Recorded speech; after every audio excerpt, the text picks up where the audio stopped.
À votre avis, qu'y a-t-il de commun entre cette chaudière à gaz révolutionnaire, la pulsatoire, et cet engin de la Deuxième Guerre mondiale, le V1? Engin que vous pouvez d'ailleurs voir ici, au musée de la Coupole, à Saint-Omer, dans le Pas-de-Calais. Qu'y a-t-il de commun donc entre cet engin et cette chaudière? Aucun. En fait, si. Tous les deux utilisent le même principe de combustion, la pulsation. Petite explication. Le V1 était propulsé par un pulsoréacteur. C'est ce qu'il y a de plus simple. L'air s'engouffre à l'avant par l'intermédiaire d'un clapet. On injecte de l'essence. Combustion, le clapet se ferme. Les gaz de combustion s'échappent vers l'arrière, créant une poussée. Et le cycle recommence 45 fois par seconde. Autrement dit, c'est un pulsoréacteur qui fonctionne par pulsation. Abandonné pendant près d'un demi-siècle, le pulsoréacteur, en raison de sa simplicité, va redevenir un mode de propulsion d'avenir, puisqu'il va équiper certains drones, ces petits appareils d'observation automatique. C'est exactement le même principe que l'on retrouve dans cette chaudière. Tout se joue ici, au niveau de la chambre de combustion. Pas de brûleur, pas de flamme en continu. Une succession de micro-combustions auto-entretenues 115 fois par seconde. Alors regardez comment ça marche. Le principe est le suivant. À travers un clapet métallique, on introduit dans une chambre de combustion un mélange air-gaz. Une bougie déclenche l'allumage. Comme l'enceinte est ouverte, c'est une micro-combustion. Le clapet se referme. Les gaz de combustion s'échappent à grande vitesse à travers le faisceau des tubes de l'échangeur, créant une dépression. Le clapet s'ouvre. Le mélange air-gaz remplit à nouveau la chambre de combustion et le cycle recommence. C'est simple, pas de brûleur. Pas de flamme en continu. Si on donne à la chambre de combustion et au faisceau de tubes une forme telle qu'il constitue la cavité résonante, l'ensemble se met à pulser de lui-même 115 fois par seconde. Bref, dans les 18 tubes du corps de chauffe, c'est plus de 2000 cellules d'échange qui progressent. Résultat. Au lieu d'avoir un écoulement laminaire, on a un écoulement turbulent, gage d'un excellent échange thermique et d'un rendement étonnant, supérieur à 109% sur PCI. Pour preuve, les gaz de combustion, qui sont à plus de 800 degrés dans la chambre, peuvent descendre jusqu'à 25 degrés à la sortie de l'échangeur. Du coup, la vapeur d'eau, normalement présente dans les gaz, se condense et sort liquide. Bilan, plus de 40% d'économie d'énergie par rapport à une chaudière traditionnelle. Résumons-nous. Jusqu'à présent, dans les chaudières classiques, la source d'énergie était une combustion continue. Les gaz de combustion sortent à haute température et à faible vitesse. Sur les parois des tubes de l'échangeur se forme une couche de gaz qui circule moins vite. On l'appelle la couche limite. Elle joue le rôle d'isolant et freine les échanges. Avec la combustion pulsée, comme les gaz de combustion sortent à grande vitesse et par saccades, on a un écoulement turbulent qui brise la couche limite et de fait améliore le coefficient d'échange. D'où le rendement étonnant et les avantages de cette chaudière. D'abord, sa simplicité de conception. Un corps de chauffe avec à la partie supérieure la membrane métallique du clapet d'admission et sa bougie de démarrage. Dessous, le faisceau de l'échangeur entourant une cavité résonante. Le tout immergé dans une enceinte remplie d'eau formant la chaudière, sans perte de charge, avec une arrivée d'eau froide et une sortie d'eau chaude de grand diamètre. Une chambre d'admission avec vanne de sécurité gaz, un pot de détente. Vous placez le tout dans une carrosserie parfaitement isolée avec un bloc de sécurité et une régulation électronique logée sous le tableau de commande et vous obtenez une chaudière révolutionnaire. La pulsatoire, c'est donc une nouvelle race de chaudière, un nouveau concept en matière de chauffage au gaz. C'est le fruit de 10 ans de recherche dans les laboratoires OR.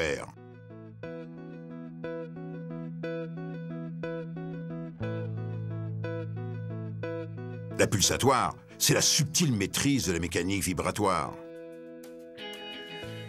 Chaque détail, chaque forme a son importance, car on doit accorder le corps de chauffe.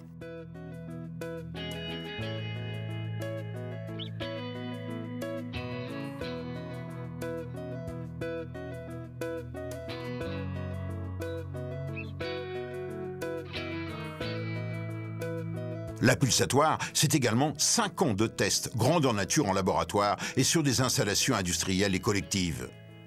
Oui, rien, absolument rien n'a été laissé au hasard.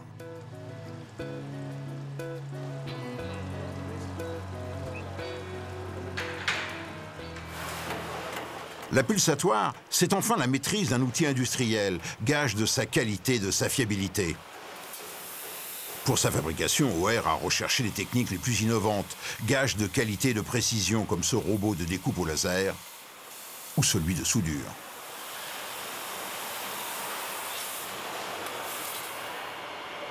La simplicité de conception de la pulsatoire favorise un assemblage rigoureux, bref. La pulsatoire, c'est une nouvelle race de chaudière, quelque chose sans équivalent qui ne pouvait pas laisser indifférente l'ADEME, l'Agence pour le développement et la maîtrise des énergies. Lorsqu'on regarde le fonctionnement théorique de cette chaudière, on voit qu'on peut avoir un rendement très intéressant du fait, d'une part, qu'on a une chambre de combustion immergée, donc on a un échange de chaleur optimal, et d'autre part, que les gaz de combustion sortent à une température relativement faible, ce qui est la preuve d'un rendement optimal. Donc c'est pourquoi l'ADEME, dans le cadre de sa mission de soutien à la recherche, a aidé au développement de ce produit en accompagnement de la société OR. Mais les avantages de la pulsatoire ne s'arrêtent pas là. Il y a le point de vue de l'installateur. Et là encore, nouvelle surprise. C'est la fin de ce que l'on a appelé le cauchemar du chauffagiste, puisque toute l'installation tient sur le mur de ce garage. En jaune, l'arrivée de gaz. Un simple tube de PVC suffit pour la sortie des gaz de combustion, compte tenu de leur très faible température. En bleu, le retour chauffage. En rouge, le départ. Et la suite filmée en accéléré.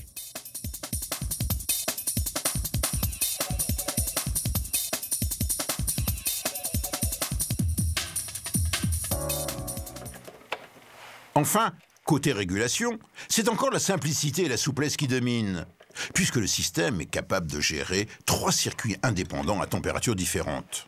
Un circuit radiateur, un circuit plancher chauffant et un circuit d'eau chaude sanitaire, le tout intégré sans accessoires supplémentaires. Et quel gain de temps! C'est installé en 3 jours. Par rapport à avant, il fallait 5 jours pour installer une chaudière, quoi. L'avantage plus important, c'est que cette chaudière ne nécessite pas une cheminée. C'est un petit PVC suffit. Pour moi, qui dit cheminée à ne pas faire, c'est à peu près 20 000 francs de gain sur une installation comme celle-ci. Là, vous avez un plancher chauffant qui demande très peu de chaleur, en moyenne 30 degrés, c'est ce qu'on peut lui donner. Donc, une température d'eau de chauffage relativement basse. Cette chaudière, elle peut nous l'amener, même sans vanne mélangeuse. Uniquement le fait de la programmer.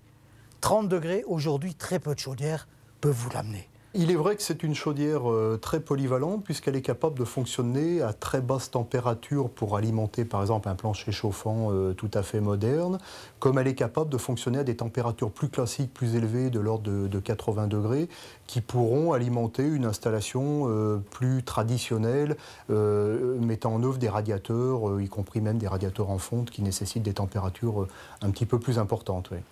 Bref, côté maison individuelle, la pulsatoire a toujours sa place comme les autres.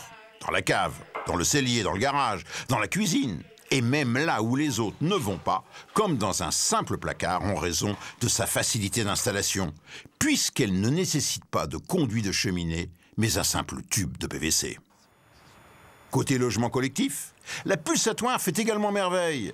Ici, dans la banlieue de Lyon, elles ont été installées par groupe de 5 sur le toit de 3 immeubles. Dans cet hôtel de 37 chambres, elles ont été installées dans la cave pour assurer le chauffage et l'eau chaude sanitaire en utilisant uniquement leur régulateur de série. Plus insolite, dans la banlieue de Grenoble, ce groupe de résidences fait appel à l'énergie solaire pour une partie du chauffage et de l'eau chaude sanitaire. Le complément d'énergie étant fourni par une pulsatoire. Une solution qui réjouit l'ADEME. La pulsatoire ayant un très bon rendement, on a d'une part une installation énergie renouvelable avec une énergie en fonctionnement presque gratuit, puisque le solaire ne nécessite que quelques très faibles coûts d'entretien, mais on ne paye pas l'énergie. Et le gaz naturel, il va falloir certes le payer, mais comme on a un très bon rendement, on va en consommer peu. Donc s'agissant d'une opération de logement social, ça permet d'avoir la meilleure maîtrise des charges avec un coût de chauffage particulièrement faible. Mais les avantages de la pulsatoire permettent des applications inattendues, comme ici à Strasbourg. Cet immeuble est dans un quartier résidentiel. Il était chauffé au fioul. Pour des raisons d'environnement, son propriétaire souhaitait passer au gaz. C'est là où la pulsatoire fait merveille dans la réhabilitation. On avait un problème de conduit de cheminée qui ne permettait absolument pas de tuber. La grosseur du diamètre ne permettait pas pour une grosse chaudière de passer dans ce conduit. Donc la seule chaudière qui permettait de passer ici, c'était de la pulsatoire, étant donné qu'on a 25 mètres de hauteur. Le fait d'avoir des gaz de combustion à faible température et d'autre part d'avoir une vitesse d'éjection de ces gaz assez élevée, ça permet de pouvoir utiliser des conduits en matériaux PVC et donc ça permet d'installer en réhabilitation cette chaudière dans un local quel qu'il soit puisqu'on n'a pas la contrainte de comment on va évacuer les gaz. Est-ce que l'on peut dire que c'est une chaudière écologique? Du fait que la pulsatoire a un bon rendement, elle consomme peu d'énergie pour un même service rendu, donc en ce sens elle émet peu de CO2 pour un même service rendu. Et donc, c'est manifestement un progrès en matière de changement climatique. Ça permet d'utiliser une énergie classique, une énergie fossile, mais avec un très bon rendement et de faibles émissions. De par son originalité, la pulsatoire ne peut pas laisser indifférent. Mieux encore, elle déclenche une passion chez les propriétaires. En un mot, une pulsatoire, cela se montre et l'on en est fier. Le particulier qui a cette chaudière, il en est tellement fier, nous aussi. Il fait descendre les gens quand ils arrivent chez lui, il leur fait voir, il ouvre le capot, il le referme. C'est vrai que technologiquement, c'est un produit d'avant-garde qui fait que les gens sont fiers de l'avoir et la montrent, quoi. La pulsatoire, c'est donc une nouvelle race de chaudière.